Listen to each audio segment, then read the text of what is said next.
US President Donald Trump has publicly hinted at serving a third term in the White House. However, most constitutional scholars disagree that it would be possible, given the US Constitution bars any president from serving a third term.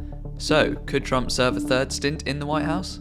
In an interview with NBC News, Donald Trump said there are methods that would allow it to happen, and has added that he is not joking about the prospect of serving a third term. People are asking me to run, and there's a whole story about running for a third term. They do say there's a way you can do it. Only one US president, the Democrat Franklin D. Roosevelt, has served more than 2 terms in office.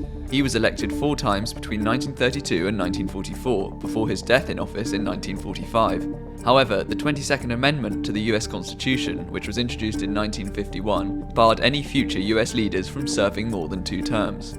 But is there still a way for Trump to make it happen? A scenario has been touted where J.D. Vance would run for president in 2028 and then pass the baton to Trump as his running mate.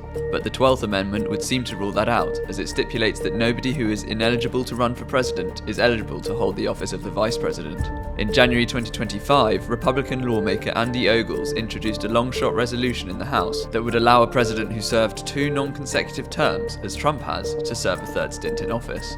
A convention to amend the US Constitution could also be called, but that is considered unlikely.